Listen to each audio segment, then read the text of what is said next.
You're listening to 17 Carat K-Pop.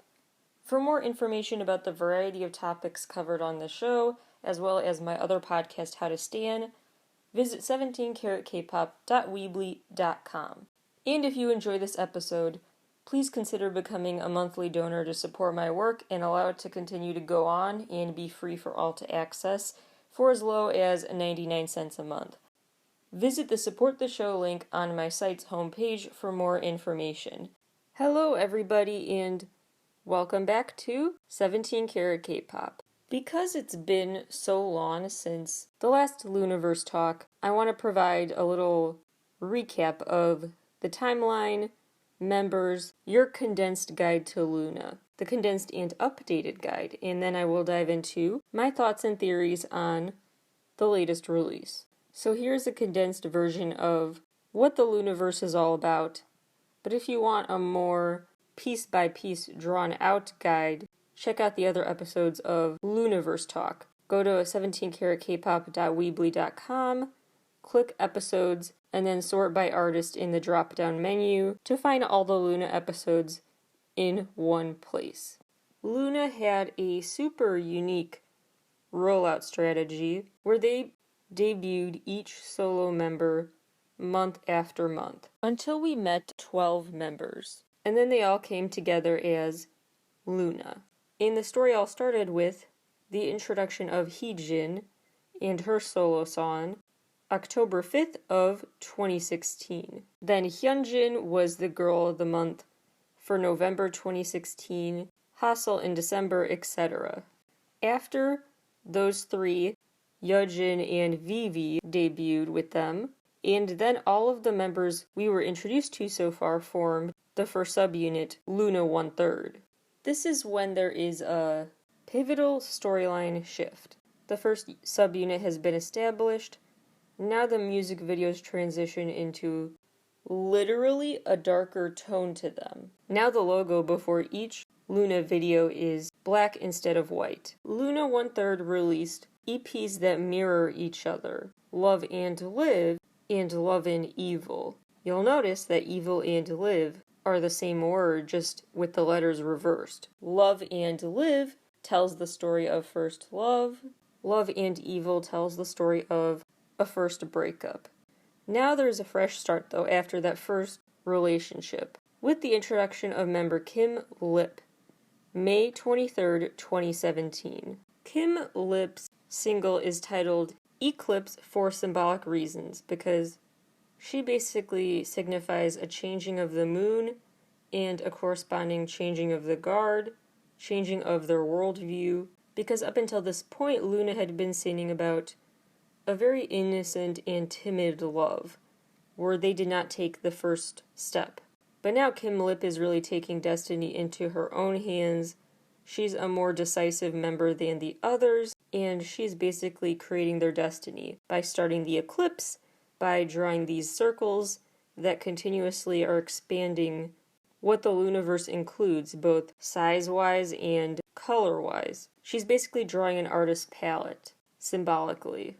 So while the LOONA 1/3 members might come across as pretty shy and quote-unquote normal, Kim Lip is clearly supernatural and literally from another planet, as we see in the Eclipse video, because not only is she controlling time and space, but we see a close-up of her glowing red eyes.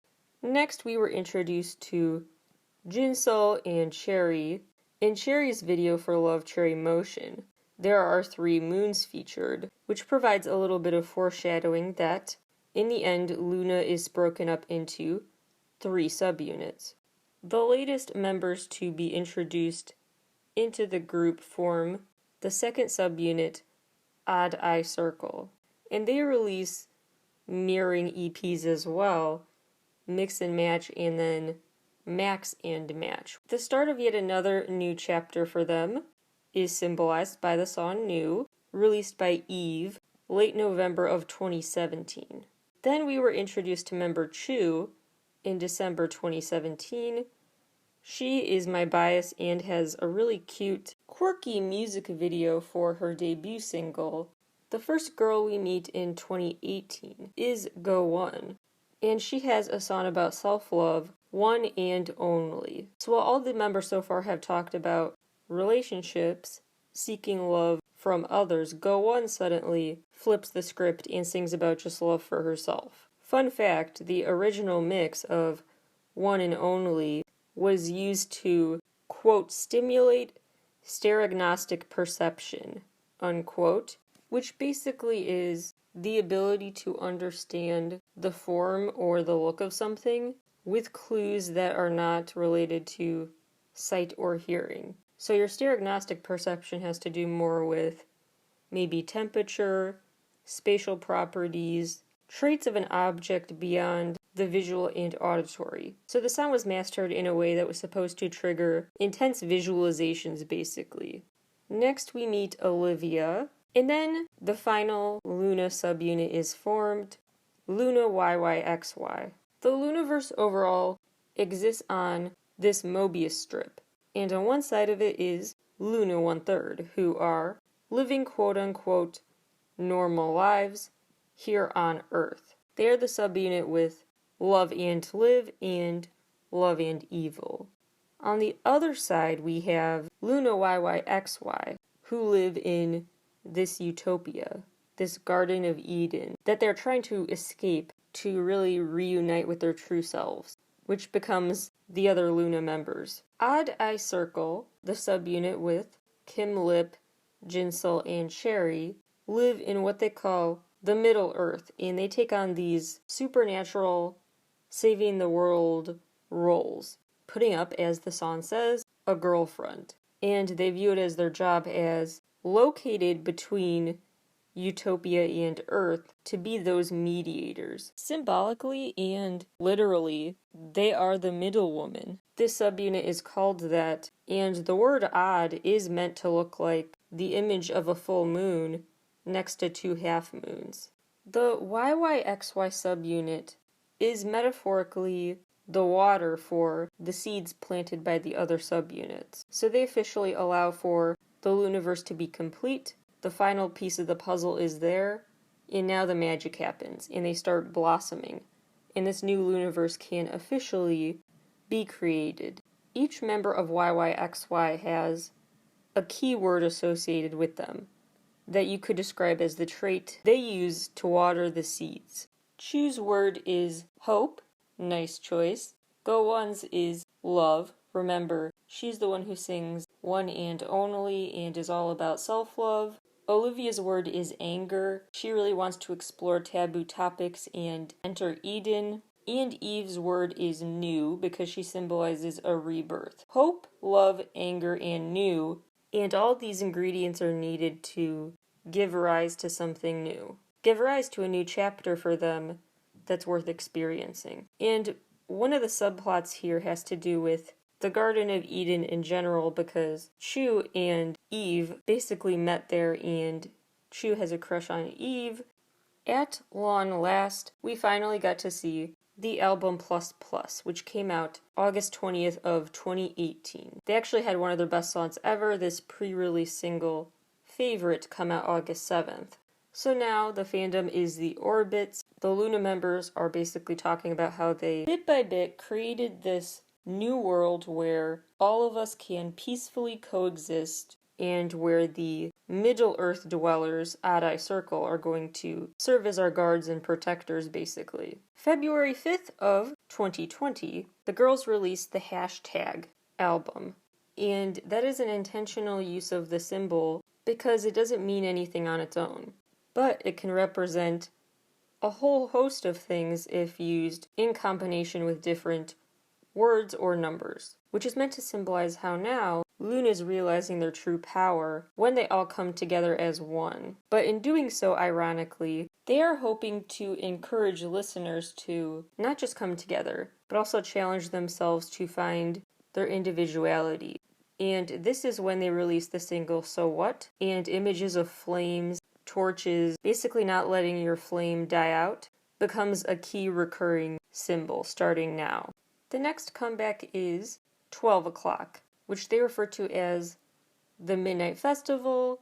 Technically, that would be 0 o'clock if we're going by military time, but I digress. Again, a new beginning for LOONA, and the official description summarizes the appeal of this group and their overall message really well.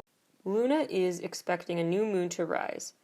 On this occasion, they will hold a moonlight festival at 12, when the moon shines the brightest, a festival where no girl will feel silenced. With all LOONAs around the world, all of the LOONAs across the globe will always be together, where we are dignified, equal, and worthy of freedom. The united voices of the girls around the world rings loud and clear ahead of the start of the new moon. Part of this comeback was the single Why Not, the perfect follow-up to So What. Key details from this video to remember: fireballs are everywhere.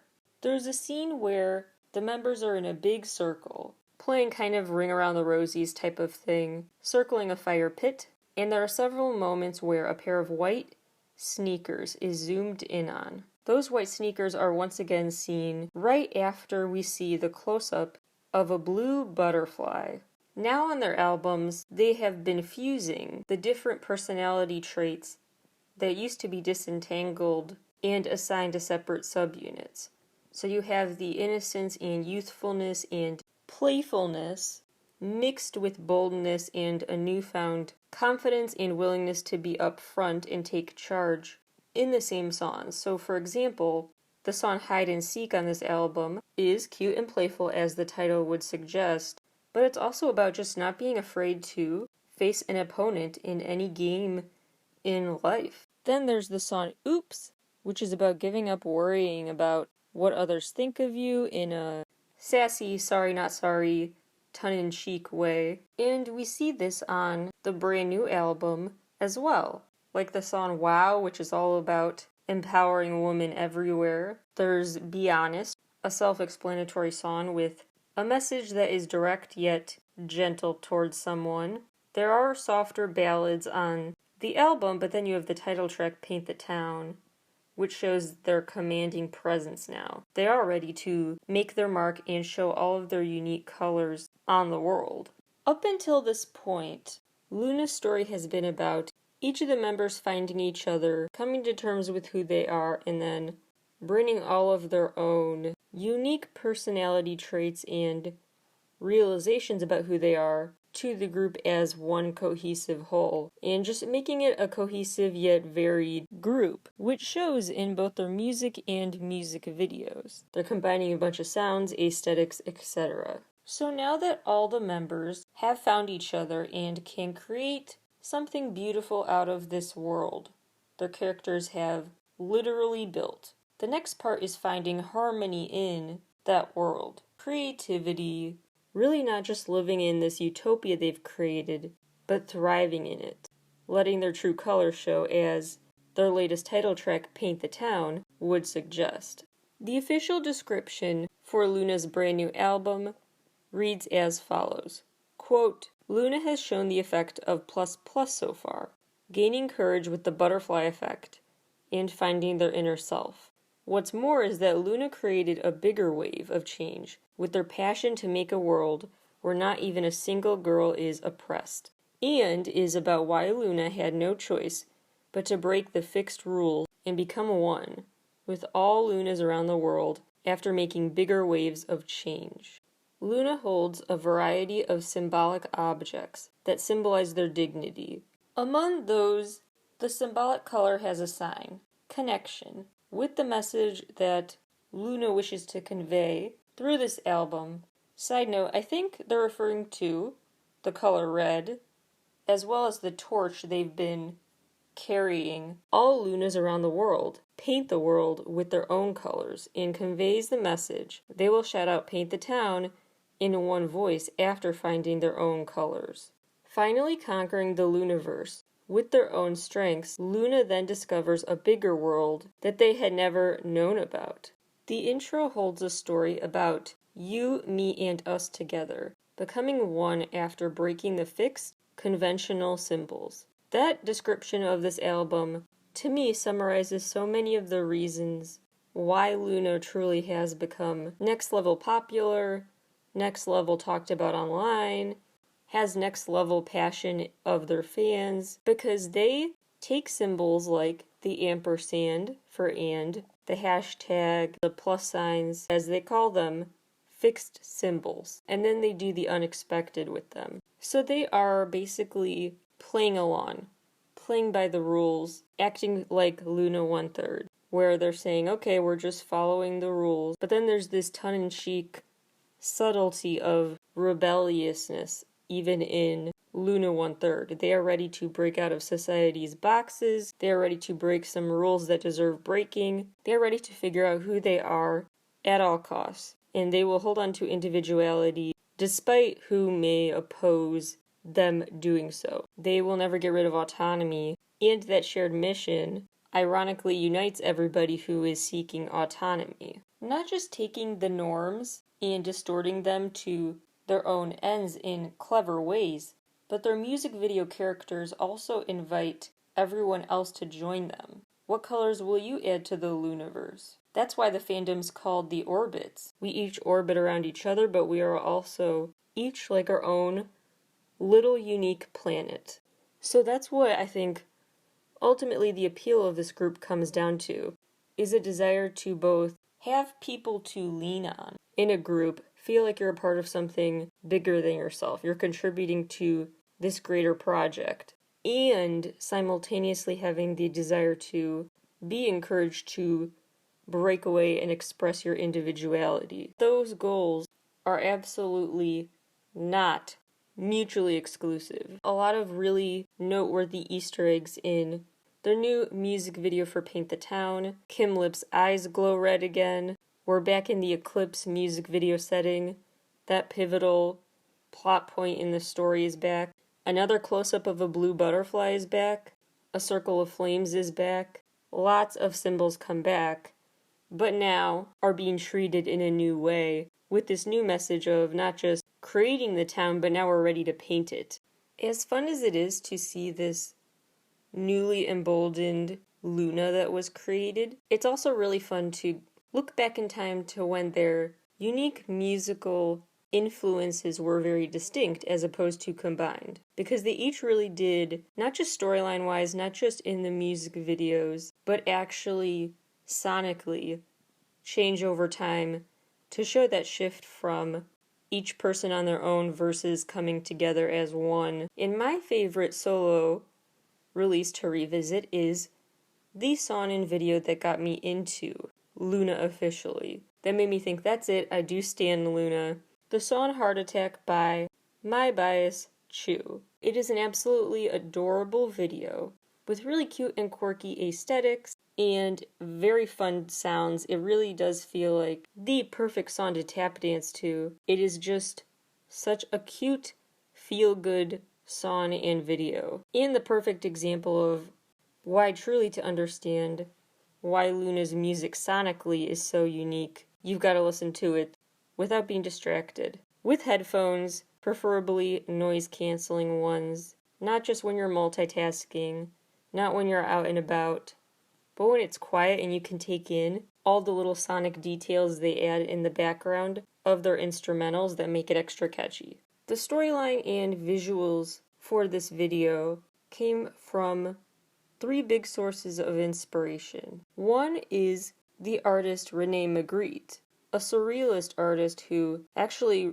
had a big impact on pop art, minimalist art, conceptual art, lots of different kinds of art. His whole thing was making normal objects, quote-unquote normal objects, that you'd find just in a household, in unexpected locations, or abnormal situations, which is when we see the giant apple in the Heart Attack video.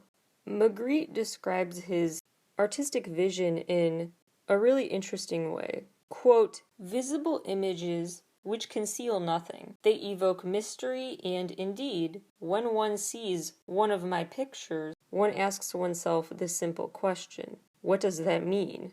It does not mean anything, because mystery means nothing either. It is unknowable, unquote. It's surrealism. It's not meant to be explained. Let the art speak for itself, which could be really profound and deep, or just really goofy and funny, depending on how you want to look at it.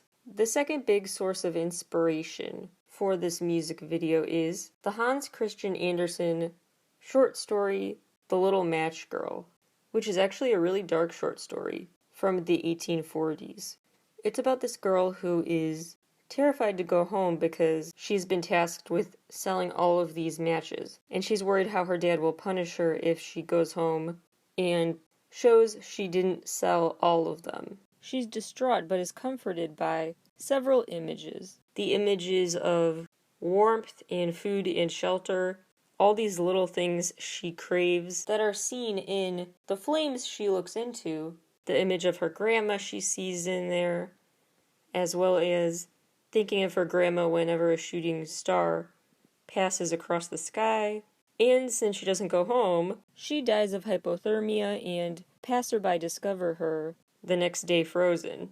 In case that story does not sound awful and weird enough for you, please know that the main girl in the story is actually a very iconic character and is featured in a Netherlands amusement park. Apparently there is some deeper meaning here. The purpose of the story is to talk about both taking care of those like her who are less fortunate, being grateful for what you have because she didn't crave anything elaborate in her life. Her biggest dream was warmth and shelter and things like that, and possibly visualizations as a coping mechanism.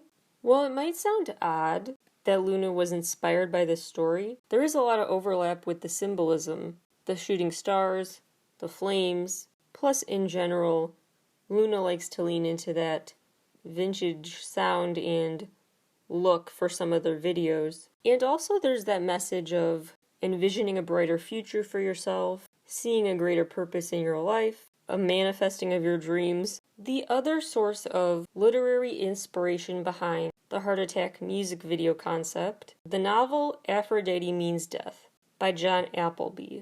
This is a suspenseful thriller story that takes place in Greece and is about the iconic real-life statue Venus de Milo, which you've probably seen before, even if you didn't realize you saw it. It's a little leaning crooked. It's meant to show the goddess Aphrodite. It's a statue of her with, it looks like her arms have been chopped off at different lengths. Very, very iconic. A few fun facts about this statue. It is currently on display in a Paris museum. How well known the statue is to this day is partly due to an intense, conscious choice for France to promote it. It was a PR campaign, basically, after France had to return a different statue to Italy after Napoleon had looted it from them. And this statue has been, not just Aphrodite, but specifically this statue of her has been referenced time and time again in songs before.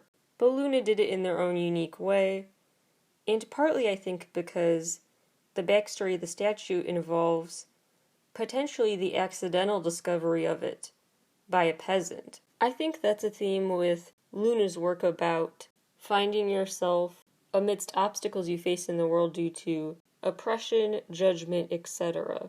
I also think they were inspired by this story because the story has a very odd structure, and it doesn't have a rising action, climax, falling action. It's more like the whole story is in reverse and leading to the discovery of how they got there.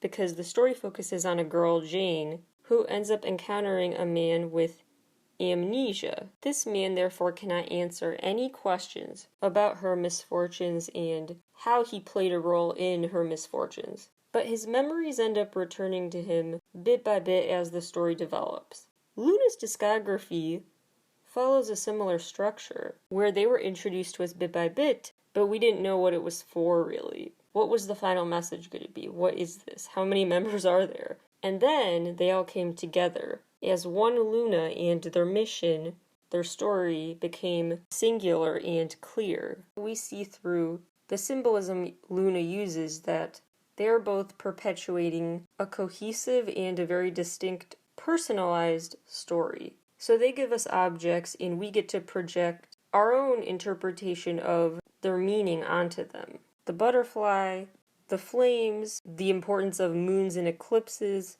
all up to us to use these shared symbols that keep repeating. And I personally think if you remember only one LOONAverse symbol, it ought to be the white sneakers that to me symbolize a blank canvas that we are ready to paint.